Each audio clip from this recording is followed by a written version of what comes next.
commençons dans quelques minutes. Nous commençons dans quelques minutes. La grâce de Dieu est sur vous. La main puissante du Seigneur vous recouvre. Je prie au nom de Jésus-Christ que la parole ait un libre accès à ton cœur. Je prie au nom de Jésus-Christ que l'Esprit de Dieu ouvre ton intelligence et ouvre ton cœur à la révélation de la parole de ce matin. La grâce de Dieu et la main du Seigneur est sur toi. Je prie au nom de Jésus-Christ que les cœurs soient ouverts, que les cœurs soient ouverts, que les cœurs soient ouverts. Nous avons commencé à partager la dernière fois en regardant dans le livre de 1 Corinthiens chapitre 1. Cette fois-ci, nous allons aller encore plus loin. Nous partageons sur la communion du Fils. Nous allons continuer à regarder les profondeurs de la communion du Fils. Dieu est fidèle, il nous a appelés à la communion de son Fils Jésus-Christ. C'était notre texte de lundi passé, la première émission Fraîche Onction. Cette seconde émission, ce mercredi 9, nous allons continuer à regarder les profondeurs de ce thème, la communion du Fils. C'est un thème tellement important parce que toute la beauté et la splendeur de la foi chrétienne se trouve dans l'accès que nous avons au Père. C'est la seule plateforme où sur toute la terre, on puisse écouter le Dieu souverain appelant des hommes sur la terre ses enfants et communiant avec eux. Il n'y a aucune religion qui parle des enfants des hommes comme étant des fils de Dieu. Il n'y a aucune religion qui parle de Dieu habitant au milieu de nous et nous donnant sa nature. Il n'y a aucune religion qui parle de la justification comme il est fait dans la parole du Seigneur. Donc il n'y a réellement, même pour ceux qui se donnent la peine d'étudier les religions, il n'y a réellement de salut qu'en Jésus-Christ. Il n'y a réellement de rédemption qu'en Jésus-Christ. Il n'y a réellement de possibilité d'avoir une vie nouvelle qu'en Jésus-Christ. Et Jésus dit, venez à moi, vous tous qui êtes fatigués et chargés. Sachant que l'humanité ployant sous la désobéissance d'Adam avait laissé les accès à la mort, ça veut dire la décomposition, à la corruption, à l'oppression. Jésus-Christ connaît comme étant le Créateur l'état de décrépitude dans laquelle la création se trouverait des milliers d'années après la chute d'Adam. Alors Jésus dit dans Matthieu 11, 28 et 29, « Venez à moi, vous tous qui êtes fatigués, chargés, je vous donnerai du repos. » Il dit, « Prenez sur vous mon joug et recevez mes instructions, car je suis doux et humble de cœur et vous trouverez le repos pour vos âmes. » Le repos pour l'âme ne se trouve qu'en Jésus-Christ. Et le repos pour l'âme, ce n'est pas après que le corps soit décédé. Parce que très souvent on dit que son âme repose en paix. Non, tu peux expérimenter le repos de l'âme pendant que tu marches sur cette terre et ça ne se trouve qu'en Jésus-Christ. Et le secret, il dit, prenez sur vous mon joug et recevez mes instructions. Donc c'est ce que nous passons le temps à faire depuis lundi, partager avec toi les profondeurs de la communion du Fils. La première chose, Jésus dit, prenez sur vous mon joug. Et la seconde chose, recevez mes instructions. Alors nous allons continuer à avancer dans ce sujet. Je te prie de connecter le maximum, le maximum. Ceux qui sont en train de dormir à côté de toi, réveille-les. Dis-leur que c'est déjà le moment. C'est fraîche onction de 5h à 5h30 heure du Cameroun. Où que tu nous visionnes, tu es la bienvenue. Continue à partager, continue à aimer. Bien-aimé, appuie sur le bouton j'aime et j'adore non-stop. Continue à envoyer les cœurs, continue à envoyer les cœurs, continue à envoyer les cœurs au maximum. Envoie les cœurs au maximum. Aime ce temps, partage-le, envoie ce direct dans tous les groupes disponibles sur la terre. Tous les groupes disponibles sur la terre. Fais-le sans relâche. Envoie dans tous les groupes disponibles. Laisse que le maximum d'êtres humains puisse être béni. Laisse que le maximum de nos bien-aimés à travers le monde puisse être connectés et que le Seigneur se souvienne de ce cri dans ton cœur, de voir non seulement les saints être édifiés, mais de voir le monde être gagné par l'évangile de Jésus-Christ. Tu es la bienvenue ce matin, nous allons continuer à avancer. Nous allons dans le livre de Nombres chapitre 9. Nous allons dans le livre de Nombres chapitre 9. Nous continuons à regarder notre thème, la communion du Fils. Nous avons pour thème depuis le premier jour, lundi passé, pris dans 1 Corinthiens chapitre 1 au verset 9, lorsque l'apôtre Paul écrit par l'Esprit de Dieu, Dieu est fidèle, lui qui nous a appelés à la communion de son Fils Jésus-Christ notre Seigneur. Donc nous sommes appelés à avoir avec Dieu la même communion que Jésus-Christ a eu avec lui. La même communion, les mêmes accès, la même intimité avec Dieu. J'aime ce mot. La même intimité avec Dieu, la même intimité, les mêmes accès avec Dieu, les mêmes accès et la même intimité que Jésus-Christ sur terre a eu avec le Père. Nous sommes appelés à la même communion. Et nous continuons à regarder ce thème glorieux et hautement important. À mon sens, c'est le thème le plus important qu'il y a dans la foi chrétienne, c'est l'intimité avec Dieu. Parce que toute la joie de la foi en Jésus-Christ se trouve dans l'intimité avec Dieu. Toute la force de la foi en Jésus-Christ se trouve dans l'intimité avec Dieu. Donc je t'invite, bien-aimé, à continuer ce voyage avec moi ce matin et l'Esprit de notre Dieu. Nous sommes dans Nombre chapitre 9. Nous allons lire du verset 15 au verset 23. Nombre chapitre 9, verset 15 à 23. Jésus-Christ, Laetitia, Jordan, tu es béni. La grâce de Dieu est sur vous. Nous sommes dans Nombre chapitre 9, verset 15 à 23. Alors je vais lire. Il est dit, le jour où le tabernacle fut dressé, et vous vous souvenez, Moïse a dressé un tabernacle au désert, et à l'intérieur du tabernacle, il a posé l'arche de l'alliance. Alors, et le tabernacle était dressé selon une composition de draps et d'étoffes bien précises. Alors la Bible dit au verset 15 de Nombre 9, « Le jour où le tabernacle fut dressé, la nuée couvrit le tabernacle, la tente du témoignage, et depuis le soir jusqu'au matin, elle eut sur le tabernacle l'aspect d'un feu. » Donc la nuée a recouvert le tabernacle et pendant la nuit, depuis le soir jusqu'au matin, c'est pour dire pendant la nuit, cette nuée avait l'aspect d'un feu. La Bible dit, il en fut continuellement ainsi, la nuée le couvrait et de nuit, elle avait l'aspect d'un feu. Nous sommes dans Nombre 9 à partir du verset 15. J'ai déjà lu jusqu'au verset 16, allons au verset 17. Quand la nuée s'élevait de dessus la tente, les Israélites partaient. Et dans le lieu où demeurait la nuée, les Israélites campaient. Donc tu commences à comprendre que Israël se mouvait selon la présence du Seigneur. Israël ne se permettait pas d'aller, sinon parce que la présence de Dieu se déplaçait, et il ne demeurait que lorsque la présence de Dieu aussi en un lieu demeurait. Verset 18, les Israélites partaient sur l'ordre de l'Éternel et campaient sur l'ordre de l'Éternel. Ils campaient aussi longtemps que la nuée demeurait sur le tabernacle. Quand la nuée, et c'est important ce que je suis en train de dire, ce que je suis en train de lire est très important. La Bible dit au verset 18, les Israélites partaient sur l'ordre de l'Éternel et campaient sur l'ordre de l'Éternel. Ils campaient aussi longtemps que la nuée demeurait sur le tabernacle. Donc la nuée et le tabernacle n'étaient pas un. La nuée demeurait sur le tabernacle et la nuée pouvait se déplacer. Et quand la nuée se déplaçait, ils portaient le tabernacle. La tribu de Lévi, selon la maison d'Aaron, portait le tabernacle et ils se mettaient à suivre la nuée. Donc très souvent, nous suivons les Écritures sans l'Esprit. S'il vous plaît, soyez attentifs. C'est ça la force de la communion avec Dieu. C'est qu'il y a le tabernacle et il y a la nuée. Voilà pourquoi la parole du Seigneur va nous dire que les Écritures tuent. On va voir ça dans le livre de 2 Corinthiens tout à l'heure. La lettre tue. La lettre, c'est l'esprit qui vivifie. Donc maintenant, si tu ne connais pas communier avec le Saint-Esprit, mais tu as une communion intellectuelle avec la lettre, alors tu vas découvrir que tu auras une foi chrétienne qui passe le temps à juger, à condamner, à critiquer, à mépriser. Pourquoi? Parce que tu as le tabernacle, mais tu n'as pas la nuée. Tu as la lettre, mais tu n'as pas l'esprit. S'il vous plaît, suivez-moi. Je reprends un peu au bénéfice de ceux qui sont en train de nous rejoindre et ils sont très nombreux. Je bénis Dieu de vous savoir autant nombreux et je bénis Dieu pour tous ceux qui sont en train de partager les cœurs, partager le direct. Bien-aimé, continuez à mettre des cœurs sur ce direct. Ne te permets même pas de souffler un peu. Continue à mettre des cœurs, Parce que parfois, je me dis, ces 30 minutes sont tellement courts, il y a tellement de choses à dire.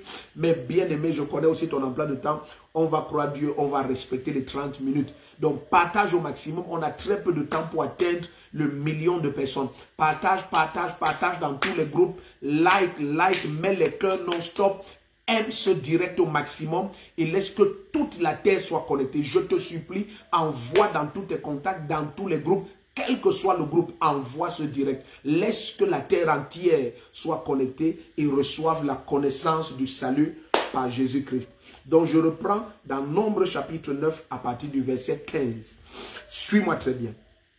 Le jour où le tabernacle fut dressé, la nuée couvrit le tabernacle, la tente du témoignage, et depuis le soir jusqu'au matin, elle eut sur le tabernacle l'aspect d'un feu. Il en fut continuellement ainsi. La nuée le couvrait, et de nuit, elle avait l'aspect d'un feu. Verset 17. Quand la nuée s'élevait de dessus la tente, les Israélites partaient, et dans le lieu où demeurait la nuée, les Israélites campaient. Verset 18. Les Israélites partaient sur l'ordre de l'Éternel et campaient sur l'ordre de l'Éternel. Ils campaient aussi longtemps que la nuée demeurait sur le tabernacle.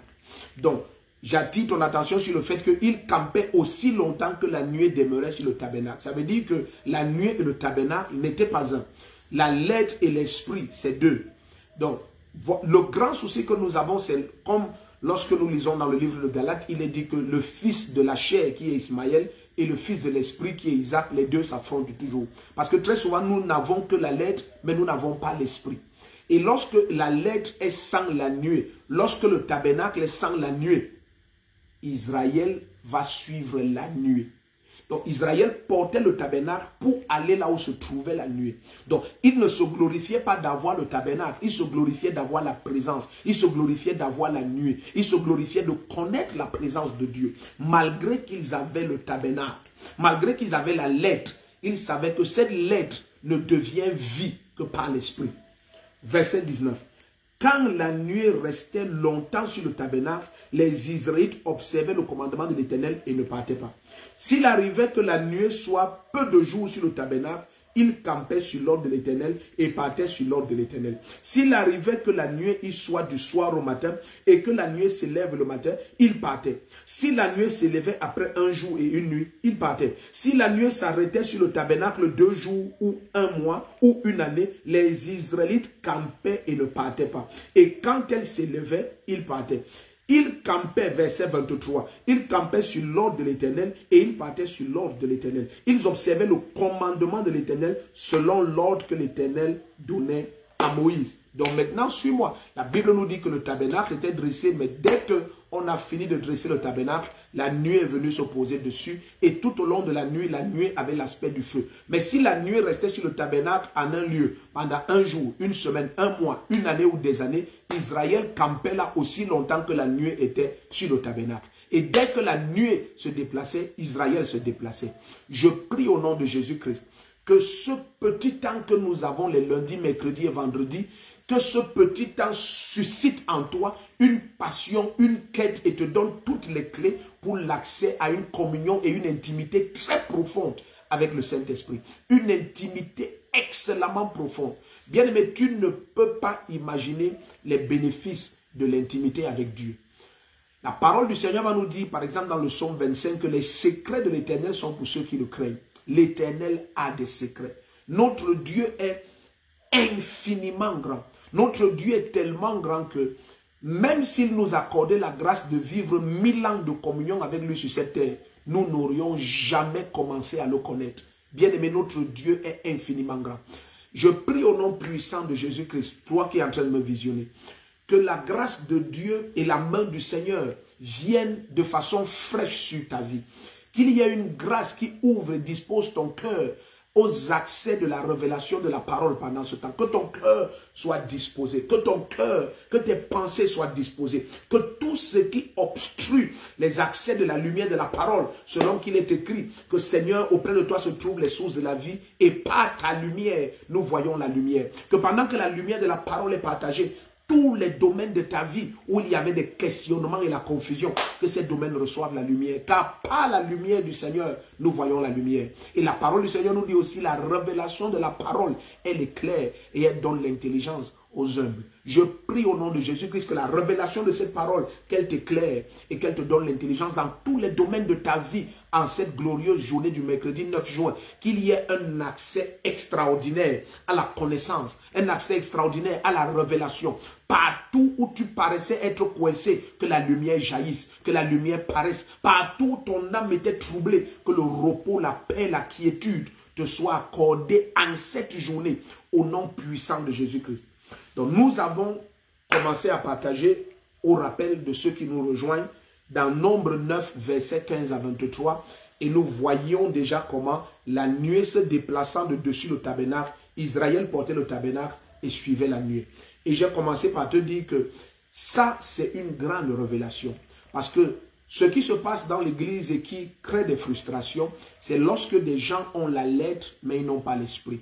Jésus leur a dit dans Matthieu 19, vous vous égarez parce que vous ne comprenez ni la puissance, ni les Écritures, ni la puissance de Dieu. Donc très souvent c'est ça, c'est qu'on ne comprend pas qu'il y a la lettre, mais il y a l'esprit. Il y a la lettre, il y a l'esprit. Il y a les Écritures, il y a la puissance de Dieu. Et Israël ne se permettait pas de rester avec le tabernacle alors que la présence de Dieu est partie. Ne reste pas avec la lettre alors que la communion avec l'esprit n'est pas réelle. Ne reste pas avec la lettre lorsque l'esprit n'y est pas. Au nom puissant de Jésus-Christ. La parole du Seigneur nous dit dans Acte 5, verset 20, que le Seigneur nous a enseigné et révélé ces choses, nous et tous ceux à qui le Saint-Esprit leur est donné par obéissance. Je prie au nom de Jésus-Christ que les accès te soient donnés pendant que nous partageons. Allons un peu regarder quelque chose dans Ésaïe chapitre 11. Ésaïe chapitre 11. Nous quittons Nombre 9, verset 15 à 23. Nous allons dans Ésaïe chapitre 11. Allons dans Ésaïe chapitre 11. La parole du Seigneur nous dit quelque chose au verset 9 de Ésaïe 11. Il est ici dit, Ésaïe chapitre 11, verset 9, parlant toujours de sa présence. Le Seigneur dit, il ne se fera ni tort ni dommage sur toute ma montagne sainte. Pourquoi cette montagne était appelée montagne sainte? La seule raison pour laquelle Horeb était présenté comme la Sainte Montagne, c'était à cause du fait que dans le livre d'Exode 19, la gloire et la présence de Dieu s'étaient manifestées à Moïse sur cette montagne. Vous vous souvenez lorsque l'Éternel a dit à Moïse, ne permet à personne de s'approcher de cette montagne, même pas à un animal. Et puis Israël était tout tremblant et ils ont dit, waouh, si c'est ainsi, toi va vers l'Éternel et rapporte-nous ce qu'il va dire, on va obéir. Et l'Éternel a dit que si mon peuple pouvait toujours me craindre ainsi. Donc cette montagne a été appelée Sainte Montagne, pas parce que la montagne n'a pas péché, non.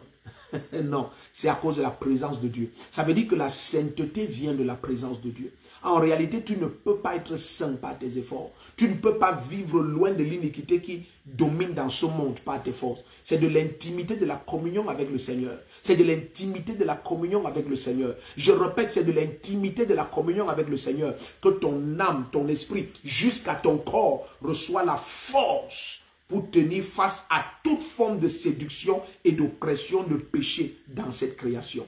Suis-moi très bien, suis-moi très bien.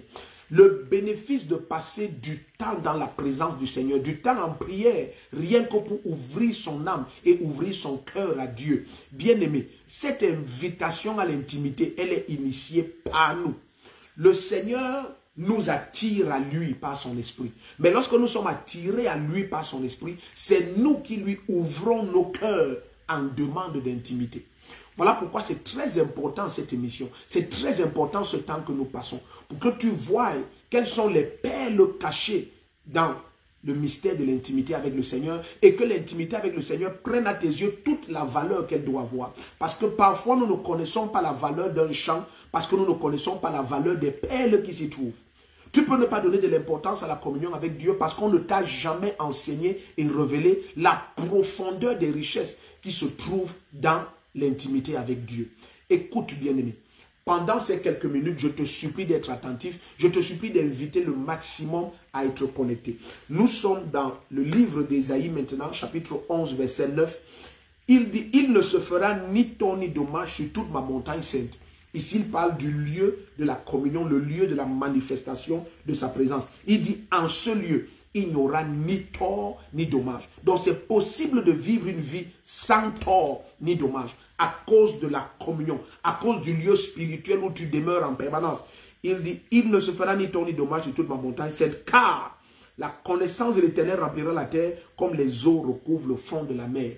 Parce que sur cette montagne, Dieu continue à se révéler. Le Seigneur continue à se révéler. Comme la Bible dit dans le livre de 1 Samuel, l'Éternel continuait à se révéler à Samuel à Shilo. 1 Samuel 3. L'Éternel continuait à se révéler à Samuel à Shilo par la parole de l'Éternel. La parole de Dieu continue à te parler quand tu es dans le lieu de l'intimité avec le Seigneur. Sa parole continue à être fraîche, elle continue à être vivante, elle continue à prendre vie du même verset dans sa présence. Tu peux recevoir des milliers de révélations, je n'exagère pas, du même verset parce que c'est l'Esprit qui enseigne toutes choses. C'est l'Esprit qui enseigne toutes choses. Jésus dans Jean chapitre 6, verset 63 je crois, il dit la chair ne sert de rien. Il dit c'est l'Esprit qui vivifie. C'est l'Esprit qui vivifie. Les paroles que je vous ai données sont esprit et vie. C'est l'Esprit qui vivifie. Ce qui te donne de l'entrain et du zèle, ce qui ôte toute forme de lassitude dans l'âme, de fatigue, ce qui te maintient en joie, ce qui te renouvelle chaque matin, c'est l'intimité avec Dieu. C'est le feu de sa présence. C'est le feu qui jaillit de sa présence. Au nom puissant de Jésus-Christ, que par l'Esprit de Dieu, toutes les profondeurs, toutes les grâces, toutes les richesses et toutes les perles de l'intimité avec Dieu te soient révélées. Que ça devienne le cri de ton cœur, la passion de ton âme, que ça devienne ta quête perpétuelle. Et je prie au nom de Jésus-Christ que pendant que tu ouvres ton cœur au Seigneur, pendant que tu commences à considérer tes moments de prière comme des moments où ton cœur s'ouvre au Seigneur, comme des moments où tu dis à Dieu, papa, je ne peux rien te cacher, je viens m'ouvrir à toi, je viens répandre mon cœur devant toi, je viens chercher ta face. Je viens chercher ta face. Laisse que tes bras m'enlacent et m'amènent dans ta présence. Lorsqu'on lit dans le livre de Jérémie 15, il dit, ce n'est pas à toi de revenir à eux, c'est à eux de revenir à toi. Et il dit que s'ils reviennent à toi, tu vas les ramener à leur place dans ta présence. Donc bien aimé, quand tu viens à Dieu, c'est lui qui t'attire maintenant à ta place dans sa présence. Au nom puissant de Jésus-Christ. Que l'Esprit de Dieu attire ton cœur au Seigneur. Que la main du Seigneur attire ton âme passionnellement à Dieu, le propriétaire de cette âme. Au nom de Jésus-Christ. Continuons à regarder. Restons dans Isaïe, allons au chapitre 8, verset 10. Isaïe chapitre 8, le verset 10. Nous parlons toujours des richesses qui se trouvent dans l'intimité avec Dieu. Des richesses. Il y a des richesses insondables, des richesses en grand nombre dans l'intimité avec Dieu. Regarde, nous sommes dans le livre d'Isaïe chapitre 8 verset 10. Il dit, formez des projets, ils seront anéantis. Dites une parole contre moi, elle ne tiendra pas, car la présence de Dieu est avec moi. Oh là là. Isaïe chapitre 8 verset 10, il dit, formez des projets, oh, Malé Soraha, ils seront anéantis. Dites une parole contre moi, elle ne tiendra pas, car la présence de Dieu est avec moi. Quand la présence de Dieu est avec toi, les desseins de l'ennemi sont sans effet, les projets de l'ennemi sont sans effet. Bien-aimé, tu ne pourras jamais vaincre quelqu'un ou bien voir un chrétien qui connaît la présence de Dieu être vaincu. Non, il ne se fait ni tort ni dommage dans sa vie. Tous les projets formés contre lui sont sans effet. Les paroles dites contre lui ne tiennent jamais. Et je déclare au nom de Jésus-Christ, toute parole dite contre toi, bien-aimé, de quelque source et origine que ce soit, elles sont sans effet pour l'éternité. Tous les projets forgés contre toi, ces projets ne porteront jamais de fruits au nom puissant de Jésus-Christ. La présence de Dieu nous environne comme une muraille de feu. La présence de Dieu nous recouvre et sa voix est dans sa présence. Lorsqu'on parle de la présence de Dieu, il ne s'agit pas seulement des sensations de la chair, non. Il s'agit aussi de l'accès à la voix souveraine de Dieu. Il s'agit de l'accès à la voix créative de Dieu. Lorsque tu es dans l'intimité avec le Seigneur, tu as des accès à sa voix souveraine, des accès à sa voix puissante, des accès à la grâce infinie de sa bonté. Je prie au nom de Jésus-Christ que pendant ces quelques minutes que nous passons, que la main du Seigneur supprime tous les effets des projets de tes ennemis, tous les effets des paroles méchantes, tous les effets des conceptions iniques contre ta vie, au nom puissant de Jésus-Christ. Donc il dit, à cause de sa présence, il ne se fait ni tort ni dommage. À cause de sa présence, former des projets, ils sont anéantis. Dites une parole contre moi, elle ne tiendra pas, car l'Éternel est avec moi. Et c'est ce que le Seigneur nous a promis. Lorsque nous allons aller jusque dans Matthieu 28 tout à l'heure, ou dans d'autres émissions, quand nous allons demeurer dans ce thème de l'intimité avec Dieu, nous allons voir des profondeurs extrêmes. Le Seigneur dit, voici, je suis avec vous tous les jours jusqu'à la fin des temps. Il dit, en mon nom, allez. En mon nom, allez, faites de toutes les nations les disciples. Dans sa présence, lorsque tu avances, nation après nation, tu ne crains rien. Tu ne crains rien. Il dit, faites de toutes les nations les disciples. Il n'y a aucune nation à craindre. Ne me dis pas, dans mon village, il y a ceci. Dans mon quartier, il y a l'occultisme. Il a dit, faites de toutes les nations en son nom, dans sa présence, dans sa présence, dans sa présence. Oh bien-aimé, il y a la vie et la paix. Nous avons vu la dernière fois dans le psaume 16. Il y a la vie et la paix. Et la mort n'a pas de pouvoir sur la vie. Au nom puissant de Jésus-Christ. Continuons à avancer. Allons dans Deutéronome chapitre 1. Je vais te montrer des effets encore de cette présence. Deutéronome chapitre 1, versets 41 et 42. Deutéronome chapitre 1, versets 41 et 42. Bien-aimé, partage, invite, partage, invite. C'est quelques minutes de fraîche onction ce matin, mercredi le 9 juin 2021. Partage, like, mets les cœurs, mets les cœurs, mets les cœurs, partage, partage. Ne cesse pas de partager, ne cesse pas d'inviter tes contacts, tes amis, tes relations. Ne cesse pas de partager dans tous les groupes de la terre. Partage, partage, partage le lien à tes contacts, invite-les. Laisse qu'une vie change. Laisse qu'une vie ce jour, ce mercredi, soit transformée à jamais. Dans Deutéronome chapitre 1, versets 41 et 42. Permets-moi de te lire ceci. Il dit, vous avez alors répondu. Ça, c'est Moïse qui parle aux enfants d'Israël, parce que Deutéronome, c'est pour dire la loi relue une seconde fois. Amen. C'est juste pour dire que la loi est relue une seconde fois. Donc, ici, dans Deutéronome, il leur rappelle le parcours qu'ils ont eu depuis la sortie de l'Égypte. Alors maintenant, il arrive à l'histoire de Haï, quand ils sont allés combattre une ville qu'ils trouvaient très petite en nombre de soldats, mais la présence de Dieu n'était pas là et ils ont été vaincus. Suivez un peu. Il dit, vous avez alors répondu en me disant, il a dit non, mais ces gens ont péché contre moi 9 fois et même 10. Il n'y a que Caleb et Josué qui vont hériter. Tous ces autres, je vais les détruire. Et ils ont dit non, non, non, nous avons péché. On va monter combattre, on va monter combattre. Moïse leur dit ne montez pas. Il ne s'agit pas de la force de vos armes et de vos bras. Ce qui vous donne la victoire depuis Israël, depuis l'Égypte, pardon, c'est la présence de Dieu. Et très souvent, c'est ça le piège. Lorsque tu